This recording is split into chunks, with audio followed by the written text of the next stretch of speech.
Hello दोस्तों, स्वागत है आप सभी का हमारे YouTube channel study with smartness में। आज का ये जो वीडियो है दोस्तों, तो पूरी तरह से डाइजेस्टिव सिस्टम ह्यूमन के जो पाचन तंत्र है उस पर आधारित है। तो इसमें से जैसे कि आप सबको पता है कि बहुत ही इंपॉर्टेंट क्वेश्चंस बनते हैं अमाशय, अग्नाशय, छोटी आंत, बड़ी आंत आदि से। तो इसके बारे में आज हम पूरा अध्ययन करने जा रहे हैं दोस्तों। प्लीज़ वीडियो को लास्ट तक देखें और बने रहें हमारे चैनल के साथ। अपनी तैयारियों को अपनी पूरी तरह से पक्की करने के लिए, आगे बढ़ाने के लिए हमारे चैनल के साथ जुड़े रहें। चलिए स्टार्ट करते हैं आज का ये लेक्चर।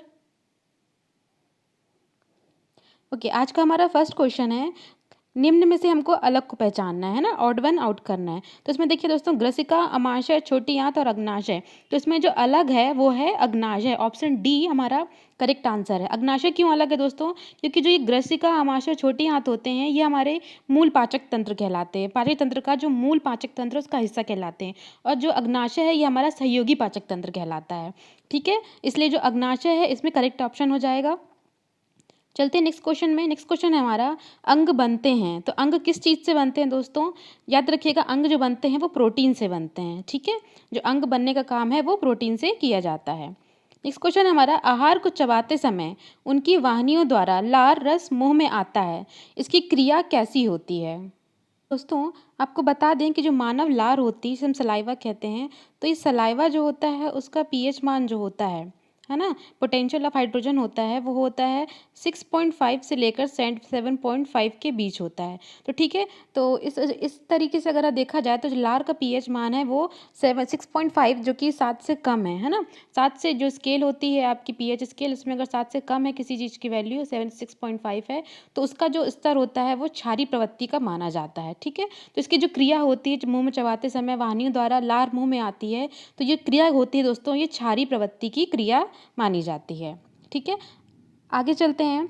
शरीर का वह अंग है जहाँ सबसे अधिक न्यूट्रिएंट्स यानी पोषक तत्वों को अवशोषित किया जाता है। तो हमें उस अंग के बारे में बताना है जो दोस्तों, जहाँ सबसे ज़्यादा न्यूट्रिएंट्स को अवशोषित करने का कार्य किया जाता है। इसका आंसर आपको दोस्तों पता है, क्योंकि इसका आंसर है छोटी आंत।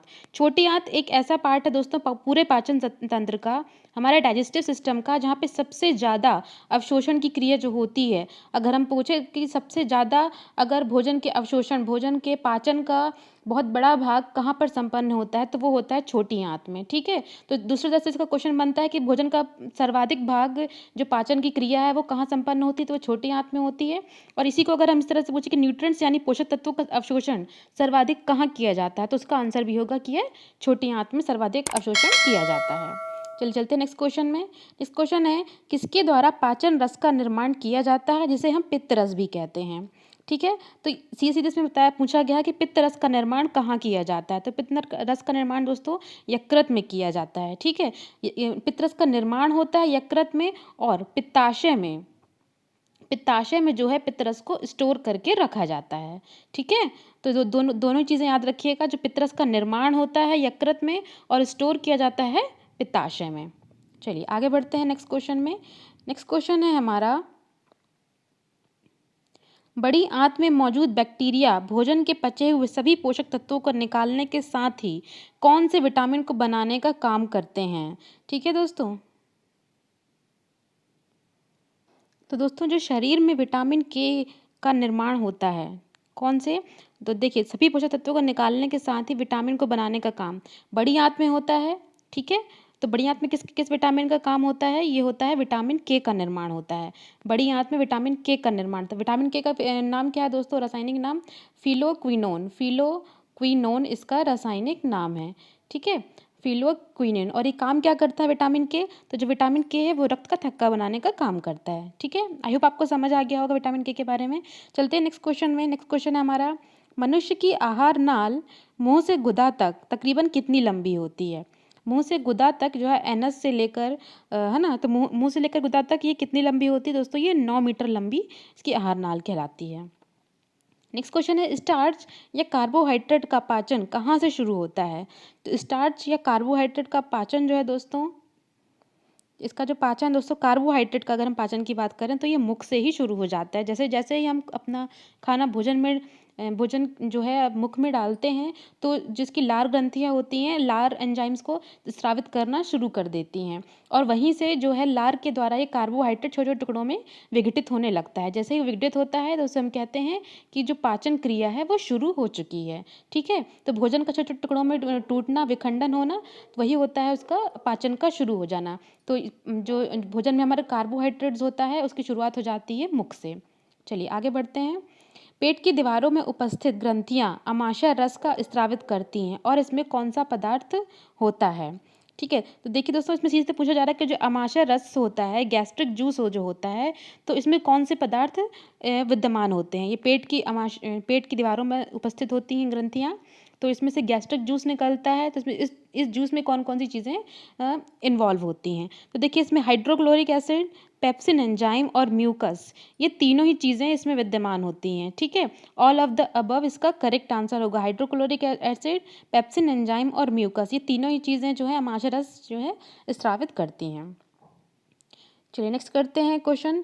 भोजन में मौजूदा वसा एवं लिपिड को रासायनिक रूप से तोड़ने में मदद करता है। तो देखिए दोस्तों जो वसा और लिपिड होता है तो उसको तोड़ने में कौन मदद करता है? ये पित्त करता है। ठीक है, जो पित्त रस होता है वो वसा और लिपिड को रासायनिक रूप से, रासायनिक क्रिया जो होती है वो पित्त रस के द्वारा संपन्न की जाती है। ठीक है, नेक्स्ट क्वेश्चन है अग्नाशय कौन सा रस स्रावित करता है? देखिए दोस्तों जो अग्नाशय है जिसे हम इंग्लिश में कहते हैं पेंक्रियाज, ये तीनों ही तरह के एमाइलेज, ट्रिप्सिन और लाइपेज, ये तीनों तरह के रस को स्रावित करते हैं। इसका आंसर हो जाएगा ऑल ऑफ द अबव। देखिए दोस्तों जो एमाइलेज है, ये एमाइलेज जो है वो कार्बोहाइड्रेट का पाचन करता है। ठीक है, कार्बोहाइड्रेट का पाचन करता है, उसके स्रावण करता है। ठीक है, उसके बाद जो ट्रिप्सिन है, ट्रिप्सिन क्या करता है? प्रोटीन का संश्लेषण करता है। उसके बाद जो लाइपेज है वो वसा का संश्लेषण करता है। ठीक है, इस तरह से जो तीनों ही चीज़ें हैं ये अग्नाशय से रिलेटेड हैं। तो एमाइलेज कार्बोहाइड्रेट, ट्रिप्सिन प्रोटीन का और लाइपेज वसा का स्रवण करता है और इसमें उपस्थित पोषक तत्वों को हमारे शरीर में पहुंचाने का काम करता है। नेक्स्ट क्वेश्चन में चलते हैं। छोटी आंत की भीतरी सतह में लाखों उंगलियों जैसे प्रक्षेपण होते हैं जो कि पचाए हुए भोजन के अवशोषण का मुख्य क्षेत्र हैं, जिन्हें कहा जाता है। देखिए दोस्तों जिसमें पूछा जा रहा है कि छोटी आंत, सब जैसे कि हम ऊपर जान चुके हैं कि छोटी आंत में सबसे ज़्यादा हमारे पोषक तत्वों का अवशोषण किया जाता है। तो ऐसा किस वजह से होता है? तो छोटी आंत में ऐसा क्या पाया जाता है जिसकी वजह से अवशोषण, भोजन का अवशोषण मुख्य रूप से छोटी आंत में ही संपन्न हो पाता है? तो इसमें छोटे छोटे छिद्र जैसे होते हैं दोस्तों, तो इन छिद्रों को कहा जाता है कि ये विली हैं। इनका नाम क्या है? विली रखा गया है। तो ये इन विली के माध्यम से ही है जो पोषक तत्व हैं हमारे शरीर में, हमारी कोशिकाओं में जाते हैं और हम हीमोग्लोबिन का और ग्लाइकोजन आदि का निर्माण करते हैं। ठीक है, तो छोटी आंत में क्या पाया जाता है दोस्तों? ये छोटे छोटे छिद्र जिसे हम विली कहते हैं पाया जाता है। इस क्वेश्चन में हमारा जहर से मृत्यु होने की जानकारी हमें कहाँ से मिलती है? देखिए दोस्तों अगर जो जहर से मृत्यु होनी अगर हुई है और पोस्टमार्टम में अगर हमें पता करना है कि इसकी जहर से मृत्यु हुई है तो वहाँ पर यकृत का जो है इंपॉर्टेंट रोल होता है। यकृत में जाकर ही सारे विषैले पदार्थ जो हैं जमा होते हैं। ठीक है, तो अगर यकृत में किस तरह का पॉइजन पाया जाता है तो समय कहते हैं कि इसकी मृत्यु का कारण है जहर। तो जहर से मृत्यु होने की जानकारी हमें कहाँ से मिलती है? यकृत से। नेक्स्ट क्वेश्चन है हमारा सीकम के आगे अंगूठेदार संरचना क्या कहलाती है? देखिए दोस्तों जो सीकम, सबसे पहले तो अपन ये जानना जरूरी है कि सीकम क्या कहलाता है। सीकम क्या होता है? छोटी आंत और बड़ी आंत, जो इन दोनों का जॉइंटिंग पॉइंट होता है, ये हम सीकम कहते हैं। ठीक है, जहाँ पर भी छोटी आंत और बड़ी आंत जुड़ती हैं, मिलती हैं, उसे हम सीकम कहते हैं। तो इसी सीकम पर एक अंगूठेदार संरचना का अगर कभी कभी निर्माण हो जाता है ना, तो इस अंगूठेदार संरचना का जो निर्माण होता है इसे हम कहते हैं अपेंडिक्स। जैसे हम कहते हैं कि अपेंडिक्स की ऑपरेशन वगैरह किया जाता है तो इस नस को छोटा सा निकाल, एक तरह से ये एक्स्ट्रा ग्रोथ नस होती है जो कि हड्डी जैसे उस छोटी आंत के और बड़ी आंत के जोड़ में बढ़ जाती है, इसे हम कहते हैं कि अपेंडिक्स हो गया है। चलिए नेक्स्ट क्वेश्चन में चलते हैं। हाइड्रोलिक एसिड का क्या काम है? हाइड्रोलिक एसिड का क्या काम है दोस्तों? तो इसमें जो करेक्ट आंसर है वो ऑप्शन सी है, ए और बी दोनों सही है। क्या काम है दोस्तों? जो हाइड्रोलिक एसिड है ये पेप्सिन एंजाइम को प्रभावी बनाता है, मतलब पेप्सिन एंजाइम के लिए एक उत्प्रेरक की तरह कार्य करता है हाइड्रोलिक एसिड। उसके बाद ये भोजन के साथ पेट में प्रवेश कर सकने वाले बैक्टीरिया को भी मारता है। तो दोनों ही पॉइंट इंपॉर्टेंट दोस्तों, याद रखिएगा कि पेप्सिन एंजाइम को के लिए उत्प्रेरक का कार्य करता है हमारा हाइड्रोलिक एसिड, और ये पेट में पाए जाने वाले समटाइम्स बैक्टीरिया को भी ये मारने का काम करता है। इस क्वेश्चन में चलते हैं, यकृत में कार्बोहाइड्रेट के रूप में संचित अपचा भोजन क्या कहलाता है? देखिए दोस्तों, जो यकृत में जो अपचा भोजन है कार्बोहाइड्रेट के रूप में, तो वो कहलाता है ग्लाइकोजन। ठीक है, ग्लाइकोजन जो है वो अपचा भोजन कहलाता है। ये व्यर्थ नहीं होता है दोस्तों, ये खराब भोजन नहीं होता है, ये किसी तरह से कुछ टाइम के लिए पचा हुआ नहीं होता है। तो इस अपचे भोजन को हम ग्लाइकोजन के रूप में संचित कर लेते हैं, और आवश्यकता पड़ने पर जब हमें ऊर्जा की आवश्यकता होती है तो इस ग्लाइकोजन को हम फिर से यूज़ कर लेते हैं। ठीक है, तो ये ग्लाइकोजन होता है जो कार्बोहाइड्रेट के रूप में यकृत में जमा होता है।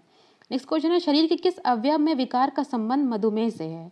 इजी क्वेश्चन दोस्तों। तो विकार का संबंध मधुमेह, जहाँ मधुमेह की बात आती है वहाँ अग्नाशय, वह चीज़ अग्नाशय से जुड़ी होती है, क्योंकि अग्नाशय से जो है इंसुलिन जुड़ा होता है। ठीक है, और इंसुलिन सीधे सीधे हमारे मधुमेह रोग से संबंधित है। तो आंसर हो जाएगा अग्नाशय। नेक्स्ट है, कैसिनोजन प्रोटीन को पचाने वाला एंजाइम कौन सा है? कैसिनोजन प्रोटीन की बात की जा रही है दोस्तों। सबसे पहले आपको जान लेना जरूरी है कैसिनोजन कौन सा प्रोटीन है। तो दोस्तों, जो कैसिनोजन प्रोटीन है ये दूध में पाए जाने वाला प्रोटीन है। ठीक है, दूध में पाया जाता है कैसिनोजन प्रोटीन। तो आपको ठीक अब याद आ गया होगा कि जो दूध को पचाने में कौन हेल्प करता है, हमारा रेनिन एंजाइम हेल्प करता है। सो करेक्ट आंसर क्या हो जाएगा? रेनिन एंजाइम जो है वो कैसिनोजन प्रोटीन को पचाने में हेल्प करता है। नेक्स्ट क्वेश्चन है हमारा, जीवों के किस भाग से हमें खट्टे फलों का स्वाद मिलता है?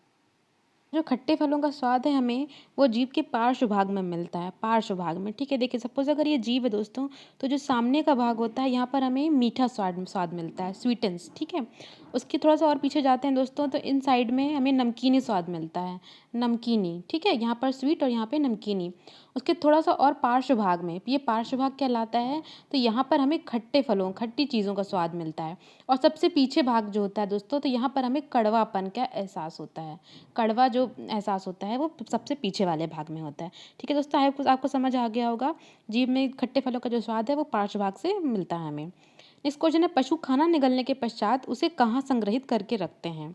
तो पशु जो है दोस्तों, आपने देखा होगा जुगाली करने वाले जो पशु होते हैं वो खाना खाने के काफ़ी टाइम बाद भी अपने मुंह को चबाने की प्रक्रिया शुरू रखते हैं, है ना। तो ऐसा क्यों करते हैं कि वो जो अपना खाना है दोस्तों वो प्रथम आमाशय में संग्रहित करके रखते हैं। ठीक है, प्रथम आमाशय में अपना जो पूरा खाना है संग्रहित करके रखते हैं, और आवश्यकता पड़ने पर वो धीरे धीरे उस खाने को निकाल कर चबाने की कोशिश करते हैं और उसका पूरा पाचन करते हैं। नेक्स्ट क्वेश्चन है हमारा, मानव शरीर में कौन सा पाचन एंजाइम नहीं है? कौन सा पाचन एंजाइम नहीं दोस्तों? ट्रिप्सिन, पेप्सिन और टाइलिन, ये तीनों ही पाचन एंजाइम है, लेकिन जो गैस्ट्रिन है दोस्तों ये पाचन एंजाइम नहीं कहलाता है। तो दोस्तों, जो ये गैस्ट्रिन है ये गैस्ट्रिन हार्मोन कहलाता है। ठीक है, तो गैस्ट्रिन क्या है? एक हार्मोन है जो HCl आदि के जो बैलेंस, HCl को पेट में बैलेंस करने का काम करता है। इसके अलावा जो ट्रिप्सिन, पेप्सिन और टाइलिन है ये हमारे एंजाइम्स कहलाते हैं, और गैस्ट्रिन हार्मोन कहलाता है। इससे हमारा निम्न में से कौन सा एक रेशेदार प्रोटीन है? तो एक रेशेदार प्रोटीन कौन सा है दोस्तों? तो ये है केराटिन। ठीक है, तो केराटिन जो है एक रेशेदार प्रोटीन है। इसके अलावा जितने भी हैं, ये हीमोग्लोबिन हमारा हृदयाणु में पाया जाता है, एंजाइम भी अलग चीज़ है, साइनोकोबाल्बिन भी एक विटामिन है।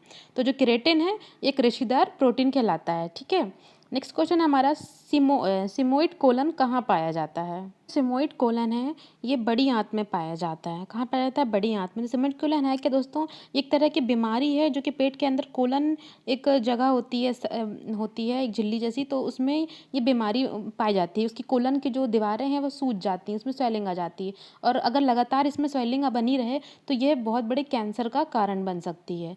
ठीक है, तो सिमोइड कोलन दोस्तों ये कैंसर की शुरुआती स्टेज में इसकी चेकअप किया जाता है कि बड़ी आंत में किस तरह से ये सिमोइड कोलन की शुरुआत तो नहीं की गई है। तो सिमोइड कोलन कहाँ पाया जाता है? बड़ी आंत में पाया जाता है। नेक्स्ट क्वेश्चन है, निम्न में से किन कोशिकाओं से इंसुलिन का रिसाव होता है? इसी क्वेश्चन दोस्तों कि अग्नाशय में से होता है, लेकिन किस तरह की कोशिकाओं में होता है? ये बीटा कोशिकाओं में होता है। ठीक है, इंसुलिन कोशिकाओं से इंसुलिन का रिसाव होता है वो बीटा कोशिकाओं से होता है। नेक्स्ट क्वेश्चन है हमारा इस वीडियो का दोस्तों आखिरी क्वेश्चन है, इंपॉर्टेंट है कि किस रंग के द्रव के कारण मानव मल जो है वो पीले रंग का होता है? तो मानव मल के पीले रंग होने का कारण दोस्तों इरोबिलिन है। इरोबिलिन एक रंग द्रव्य है जिस कारण से मानव का जो मल है वो पीले कलर का होता है। आई होप दोस्तों आपको हमारे क्वेश्चन पसंद आए होंगे, तो प्लीज़ चैनल को लाइक सब्सक्राइब करें, वीडियो को लाइक करें और शेयर करें, और जुड़े रहें हमारे चैनल के साथ। मिलते हैं अगले वीडियो में दोस्तों, धन्यवाद।